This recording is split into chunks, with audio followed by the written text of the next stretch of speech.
ഇപ്പോൾ വരുന്ന മറ്റൊരു പ്രധാന റിപ്പോർട്ടിലേക്ക്. ഹമാസിനെ ഇല്ലാതാക്കുമെന്ന ഇസ്രായേൽ പ്രധാനമന്ത്രി ബെഞ്ചമിൻ നെതന്യാഹു. ഇസ്രായേലിന് വെല്ലുവിളിയാകുന്ന ഇറാന്റെ നേതൃത്വത്തിലുള്ള അച്ചുതണ്ടും ഇല്ലാതാക്കിയാൽ മാത്രമേ ഇസ്രായേലിന് സുരക്ഷ ഉറപ്പാക്കാൻ സാധിക്കൂ എന്നും നെതന്യാഹു പറഞ്ഞു. രാജ്യസുരക്ഷ ഉറപ്പാക്കുന്നതിൽ ചരിത്രപരമായ വർഷമാകും വരാനിരിക്കുന്നത് എന്നും ബെഞ്ചമിൻ നെതന്യാഹുവിന്റെ പ്രതികരണം. ജിഷ്ണു രവീന്ദ്രൻ ഇന്റർനാഷണൽ ഡെസ്കിൽ നിന്ന് വിവരങ്ങൾ നൽകും. ജിഷ്ണു, ലോകരാജ്യങ്ങൾ വലിയ സമ്മർദ്ദം ചെലുത്തുന്നുണ്ട് ഗാസ വിഷയത്തിൽ ഇസ്രായേലിന് മേൽ.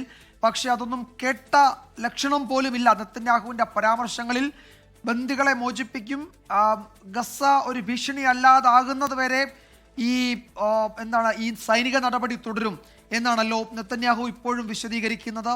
എന്താണ് പശ്ചാത്തലം? എന്തൊക്കെ കാര്യങ്ങൾ പറഞ്ഞു നെതന്യാഹു?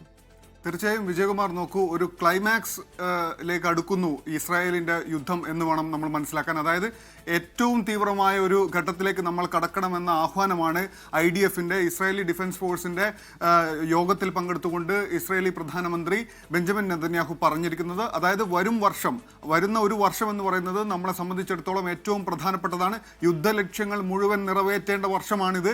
അത് മാത്രമല്ല, ഗാസയിൽ മാത്രമുള്ള പ്രശ്നം പരിഹരിച്ചാൽ മതിയാകില്ല.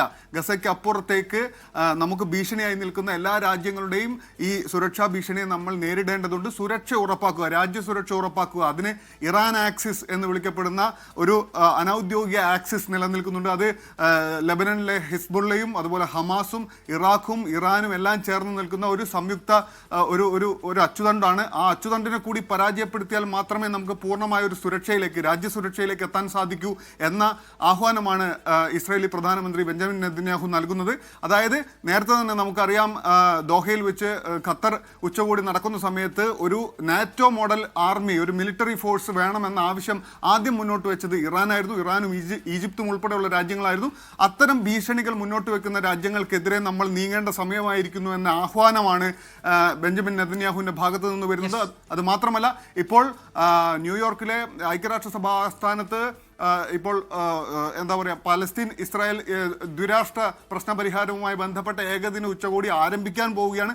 ഈ സാഹചര്യത്തിൽ തന്നെ തങ്ങൾ ഒരുപടി പോലും പിന്നോട്ട് നിൽക്കില്ല എന്ന ഒരു വലിയ ഒരു ആഹ്വാനമാണ് നെതന്യാഹു നടത്തുന്നത്. വിജയകുമാർ, UN ജനറൽ അസംബ്ലി നടക്കാനിരിക്കെയാണ് നെതന്യാഹുവിന്റെ ഈ പരാമർശം എന്നത് ഒരു കാര്യം.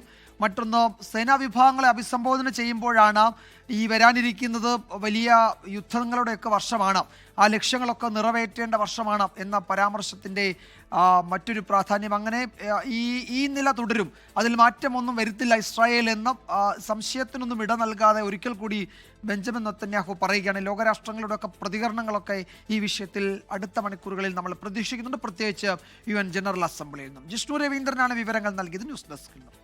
ലോകത്തെവിടെയായാലും ഏത് സമയത്തും 24 വാർത്തകളും ഓഗ്മെന്റഡ് റിയാലിറ്റി പാക്കേജുകളും എക്സ്പ്ലെയിനറുകളും വിശദമായി കാണാൻ ഞങ്ങളുടെ YouTube ചാനൽ നിങ്ങൾക്ക് സബ്സ്ക്രൈബ് ചെയ്യാം.